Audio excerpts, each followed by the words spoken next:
تلاوت قرآن سے پہلے اعوذ باللہ پڑھنا۔ قرآن کریم میں ہے خذ العفو وأمر بالعرف واعرض عن الجاہلین، یعنی اے نبی درگزر کرنے کی عادت اپنائیے، بھلائی کا حکم کیا کریں اور جاہلوں سے منہ موڑ لیا کریں۔ اگر شیطان کی طرف سے کوئی وسوسہ آ جائے تو اللہ تعالیٰ سننے والے جاننے والے سے پناہ طلب کر لیا کریں۔ ایک مقام پر فرمایا ادفع باللتی ہی احسن الی آخر الآیہ، یعنی اے نبی برائی کو بھلائی سے ختم کیجیے۔ ہم ان کے بیانات کو خوب جانتے ہیں، اور کہا کریں کہ اے میرے رب، شیطان کے وسوسوں اور ان کی حاضری سے ہم آپ کی پناہ چاہتے ہیں۔ ارشاد ہوتا ہے ادفع باللتی ہی احسن فاذا الذی الی آخر الآیہ، یعنی بھلائی کے ساتھ اے نبی دفع کریں۔ آپ میں اور جس دوسرے شخص میں عداوت یعنی دشمنی ہوگی وہ ایسا ہو جائے گا جیسے دلی دوست۔ یہ کام صبر کرنے والوں اور نصیب داروں کا ہے۔ جب شیطانی وسوسہ آ جائے تو اللہ تعالیٰ سننے والے جاننے والے سے پناہ چاہ لیا کریں۔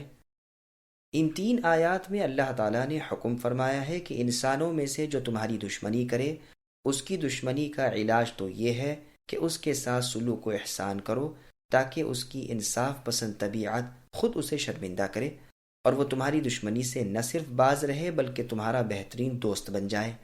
اور شیاطین کی دشمنی سے محفوظ رہنے کے لیے اس نے اپنی پناہ پکڑنی سکھائی، کیونکہ یہ پلید دشمن سلوک و احسان سے بھی قبضے میں نہیں آتا۔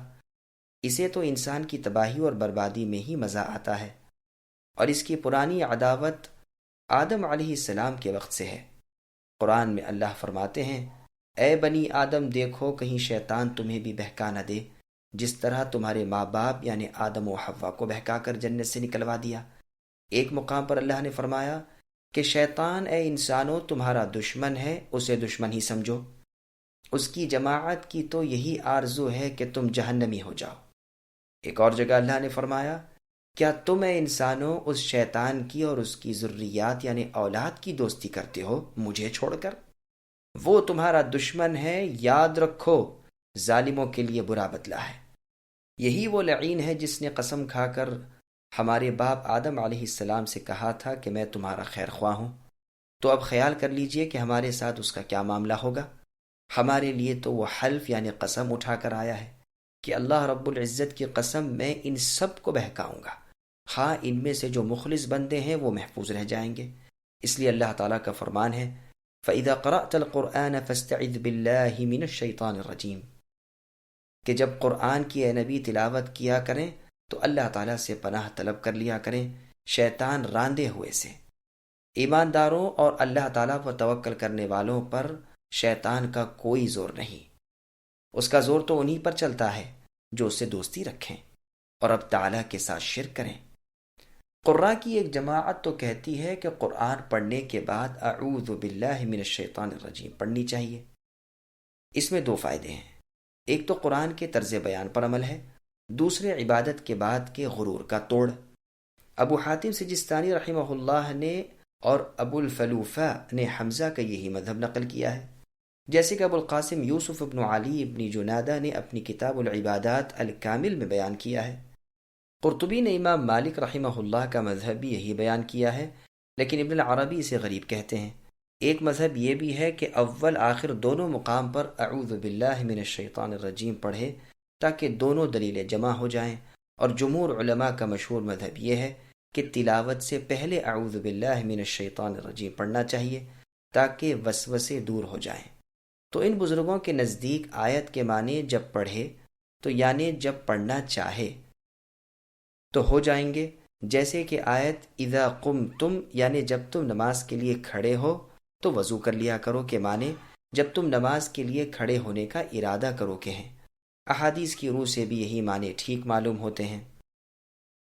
مسند احمد کی حدیث میں ہے کہ جب رسول اللہ صلی اللہ علیہ وسلم رات کو نماز کے لیے کھڑے ہوتے تو اللہ اکبر کہہ کر نماز شروع کرتے، پھر سبحانک اللہم وبحمدک وتبارک اسمک وتعالی جدک ولا الہ غیرک پڑھ کر 3 مرتبہ لا الہ الا اللہ پڑھتے، پھر فرماتے اعوذ باللہ السمیع العلیم من الشیطان الرجیم من ہمزہ ونفخہ ونفثہ۔ سنن 4 میں بھی یہ حدیث ہے۔ امام ترمذی فرماتے ہیں اس باب میں سب سے زیادہ مشہور یہی ہے۔ ہمزی کے معنی گلا گھونٹنے کے، اور نفخ کے تکبر کے، اور نفث کے معنی شعر گوئی کے ہیں۔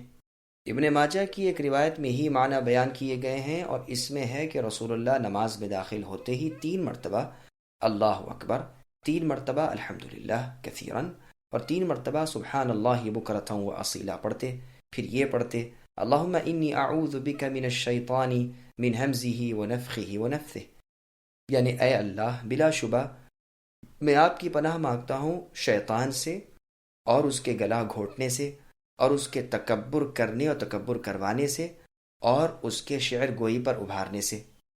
مسند ابی اعلیٰ میں ہے کہ رسول اللہ کے سامنے 2 شخص لڑنے لگے، غصے کے مارے ایک کے نتنے پھول گئے۔ رسول اللہ نے فرمایا کہ اگر یہ اعوذ باللہ من الشیطان الرجیم کہہ لے تو اس کا غصہ ابھی جاتا رہے۔ نسائی نے اپنی کتاب میں بھی اسے روایت کیا ہے، مسند احمد، ابو داؤد، ترمذی میں بھی یہ حدیث ہے۔ اسی کی ایک اور روایت میں اتنا اضافہ اور بھی ہے کہ معاذ رضی اللہ عنہ نے اس شخص سے اس کے پڑھنے کو کہا، لیکن اس نے نہ پڑھا اور اس کا غصہ بڑھتا ہی گیا۔ امام ترمذی رحمۃ اللہ علیہ فرماتے ہیں یہ اضافہ والی روایت مرسل ہے، اس لیے کہ عبد الرحمن ابن ابی لیلہ جو معاذ رضی اللہ عنہ سے روایت کرتے ہیں، ان کا معاذ رضی اللہ عنہ سے ملاقات کرنا ثابت نہیں، بلکہ یہ 20 برس پہلے فوت ہو چکے تھے۔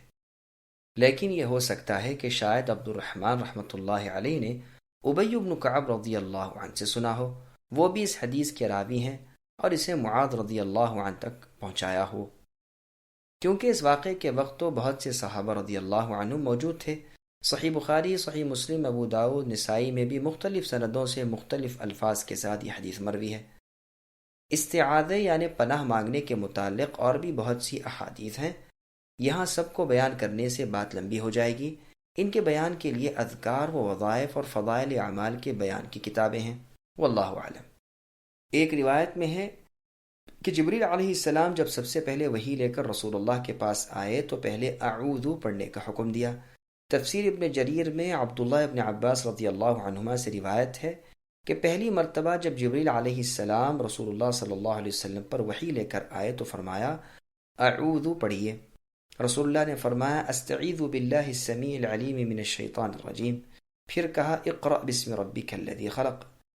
عبداللہ رضی اللہ عنہ فرماتے ہیں سب سے پہلی سورت جو اللہ تعالیٰ نے جبرائیل علیہ السلام کی معرفت محمد صلی اللہ علیہ وسلم پر نازل فرمائی یہی ہے، لیکن یہ اثر غریب ہے اور اس کی اسناد میں ضعف اور انقطاع ہے۔ ہم نے اسے صرف اس لیے بیان کیا ہے کہ معلوم ہو جائے، واللہ اعلم۔ اعوذ باللہ پڑھنے کے وجوب یا استحباب کے بارے میں علماء کے اقوال۔ جمہور علماء کا قول ہے کہ اعوذ پڑھنا مستحب ہے، واجب نہیں، کہ اس کے نہ پڑھنے سے گناہ ہو۔ عطا بن ابی رباح رحمۃ اللہ علیہ کا قول ہے کہ جب کبھی قرآن پڑھے استعاذہ کا پڑھنا واجب ہے، خواہ نماز میں ہو خواہ غیر نماز میں۔ امام زہری رحمۃ اللہ علیہ نے یہ قول نقل کیا ہے۔ ابن سیرین رحمۃ اللہ علیہ فرماتے ہیں کہ عمر بھر میں صرف 1 مرتبہ پڑھ لینے سے وجوب ساقط ہو جاتا ہے۔ عطا رحمۃ اللہ علیہ کے قول کی دلیل آیت کے ظاہری الفاظ ہیں، کیونکہ اس میں فاستعذ امر ہے، اور عربیت کے قواعد کے لحاظ سے امر وجوب کے لیے ہوتا ہے، یعنی پس آپ اے نبی پناہ مانگ لیا کریں۔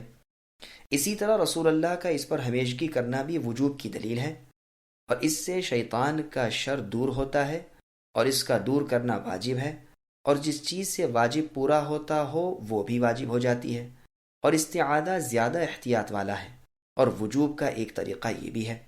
بعض علماء کا قول ہے کہ اعوذ پڑھنا رسول اللہ پر واجب تھا، رسول اللہ کی امت پر واجب نہیں۔ امام مالک رحمۃ اللہ علیہ سے یہ بھی روایت کی جاتی ہے کہ فرض نماز میں اعوذ پڑھے اور رمضان شریف کی اول رات کی نماز میں اعوذ پڑھ لے۔ اعوذ باللہ کب اور کہاں پڑھے؟ امام شافعی رحمۃ اللہ علیہ الام میں لکھتے ہیں کہ اعوذ زور سے پڑھے اور اگر پوشیدہ پڑھے تو بھی کوئی حرج نہیں، اور میں لکھتے ہیں کہ بلند اور آہستہ پڑھنے میں اختیار ہے، اس لیے کہ ابن عمر رضی اللہ عنہما سے پوشیدہ پڑھنا اور ابو ہریرہ رضی اللہ عنہ سے اونچی آواز سے پڑھنا ثابت ہے۔ پہلی رکعت کے سوا اور رکعتوں میں اعوذ پڑھنے میں امام شافعی رحمہ اللہ کے 2 قول ہیں، ایک مستحب ہونے کا اور دوسرا مستحب نہ ہونے کا، اور ترجیح دوسرے قول کو ہی ہے، واللہ اعلم۔ صرف اعوذ باللہ من الشیطان الرجیم کہہ لینا امام شافعی اور ابو حنیفہ کے نزدیک تو کافی ہے،